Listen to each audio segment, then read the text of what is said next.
Hello, I'm Christina Connor. I'm a behavior analyst and I started Paradigm Behavior mainly to write the roadmap to ABA parent training. So I'm going to go through my process and writing those goals with you with an example from a parent that I worked with. Um, I do want to share that I started the first three topics. So let me show you. I know this is a little backwards and mirrored. But the first topic was what is ABA, which is the ABCs of behavior. So typically it's like a parent will say, I'm worried about my child they're hitting and I'm worried about them and can you help me work with them? And so I think this is a really good introduction to just how we look at behavior, the ABCs of behavior. It's a comprehensive like 10 goals that we go through together. And I'll teach you how I create those comprehensive goals. Um, the other one is prompts, like teaching how to support that parent through a task or whatnot, and teaching the different ways to guide a student. So that's kind of where my prompts comes into place. They get to pick a task to work on. You work with the parent together. And they choose a task and then we map it out together. So we map out what that task is going to look like. We're going to map out what the prompts would look like within that task. So I love this one. It's really flexible in that sense.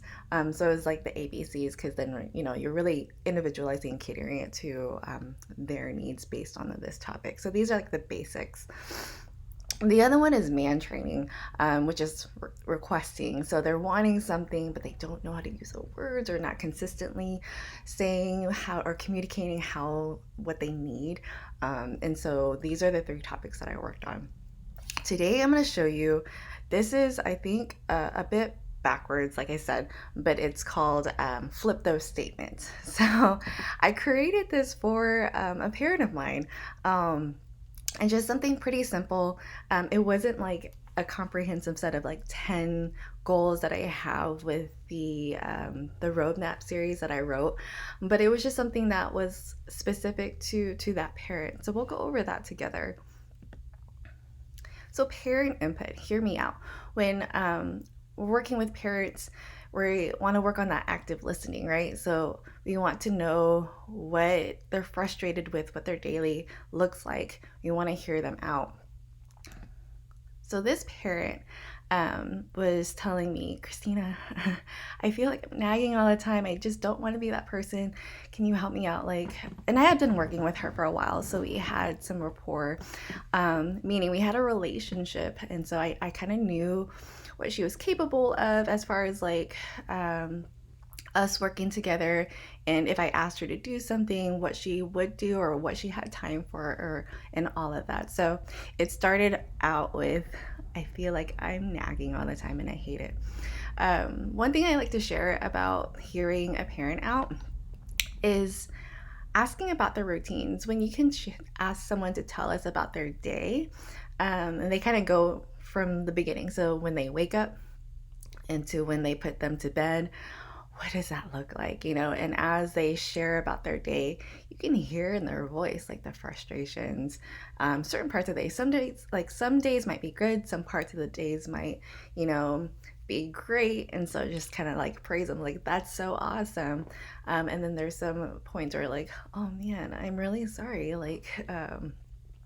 what can I do to help you? So these are kind of ways that we can gather and get some ideas for goals and confirm that with parents. And then making sure, like, when we do set out to make these goals, that they are aligned with the parents' values, that this is something they want to work on, that they're motivated by, their move, they want to do it. So making sure that when we hear them out and we want to work on something, that they're on board with that too. So getting that parent input, then it funnels into us writing the goals. And we want to make sure, like, we want them to do the thing. So for this parent, we want them, she wants to stop nagging, right? She just wants to stop using those negative statements. And so that's a performance goal. That's kind of like the end goal. And I want to encourage you, when there is a performance goal, to add in those like learning goals, the support goals. I love to look at the BST behind it. So BST, behavior skills training, with the verbal instructions, written instructions, modeling, role playing, and all that kind of stuff. The learning stuff, to support that in performance goal. We just don't jump right into it. So, looking into like the OBM stuff, it's just saying that the parent should activate reinforcement every part of the way. And so, being rewarded or having that feel good of like, I'm doing it, I'm achieving something.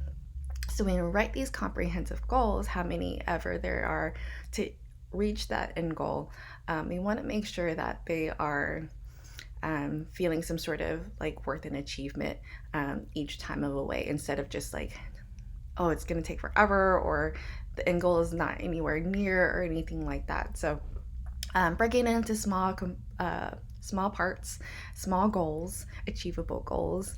And so it allows a parent to make progress on something that they value. So I always think about two columns, and then when I'm brainstorming, I do a brain dump. I know there's they want to be with the child, say positive things, reduce the amount of like negative statements that they're saying, and then I'm just kind of like, okay, so how do we get there? Well, first we need to identify what are they saying,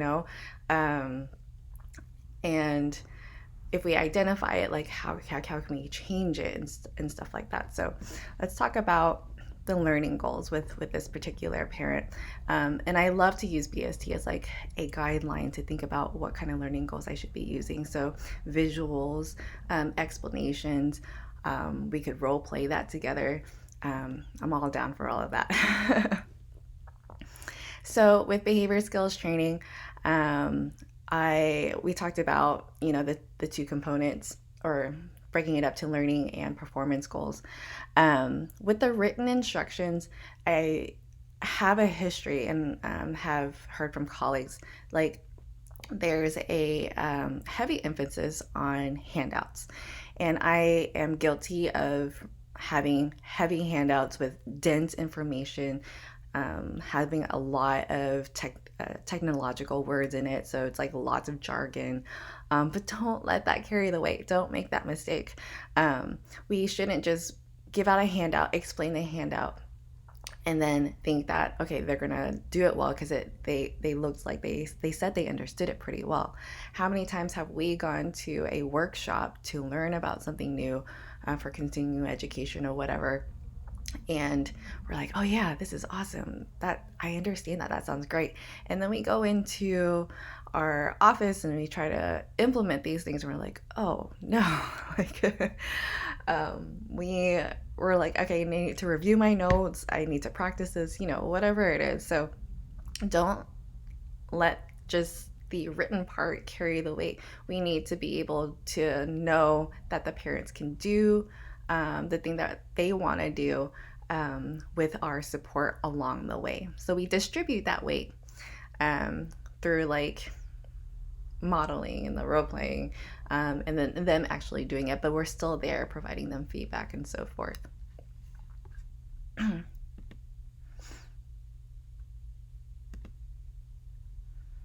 Okay, so these are the two columns that I was talking about that and it's pretty basic, the learning and the performance goals. But I just do a brain dump. So I'm like, okay, so they want to say the positive statements. So that was kind of the end goal right there. But I knew that they needed to identify what they were saying. So this parent in particular was really comfortable. She had a journal that she kept with her. So I was like, can you journal some of the statements? And she was like, sure, I can do that. So she did. She came back. It was wonderful. So I created that worksheet that I showed you earlier of flipping the statements. So let's write down, make a list of all the statements that you had said, and can I guide you to say what could we have said better? So we would together, her and I, in our parent session, we would brainstorm what the positive flipped statement would be.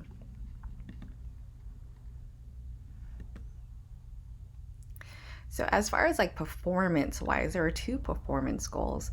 There was identifying. So she wrote down a journal and she came back the next session, and so we ended up taking that session into like a learning session. That friendly data sheet that I showed you earlier is here. So she would write down things on the left hand side, and then I kind of prompted two columns of what was he supposed to do instead? What would you have liked for him to do instead? And then maybe changing that like what to do part into a how can I help statement. And it was pretty helpful, like the way that we were able to brainstorm all of those things together. And typically, like I would, if I were to go through that BST, we would role play that together. So I could have been the child, or she could have been the child, and we could have swapped or whatever. But because we had that relationship and that rapport already, she was like, Christine, I think I can do it. So this could have had more goals in it, but for her and I, it was just three goals, and she felt confident in going into just her normal day to day, and just as she was like reading like the scripts that she was trying to like come up with, she came up with a pattern in her head, and was able to be more positive and supportive in her statements when she was with her kiddo every day. The last thing I want to discuss, well, actually, there's two things I forgot about this one. When things aren't getting done. So, like for this particular parent, I had been working with her for about a year, and we had this like working relationship together. So, she actually did her homework.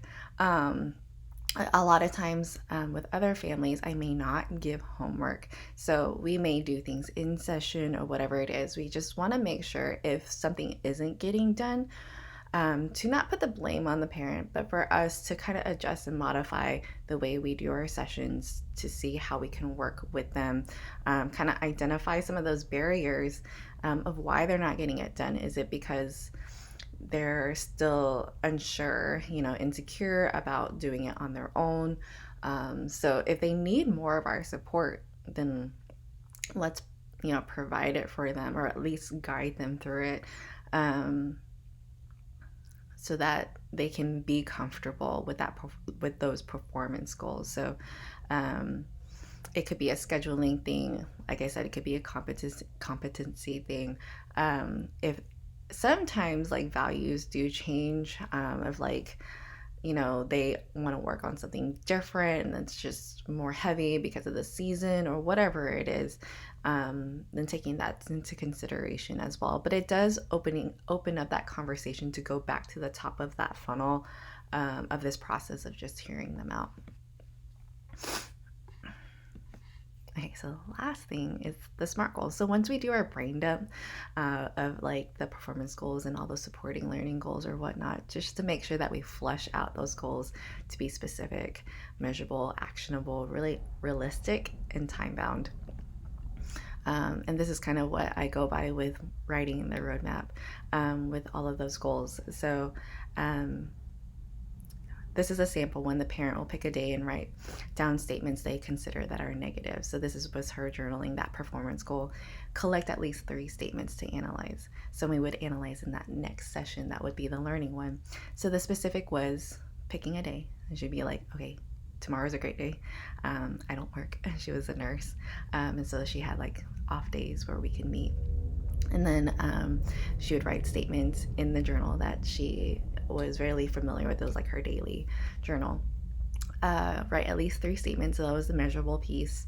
Actionable, recalling statements from that day. So this one was kind of important as an actionable. Is like, do I write it down in the moment? And I told her, no, you don't have to write them in the moment. If you can write them after the moment, or like kind of recall like what you said, that would do just fine. Being realistic, so they get to choose the day and time in their schedule. So making sure that we're like accounting for like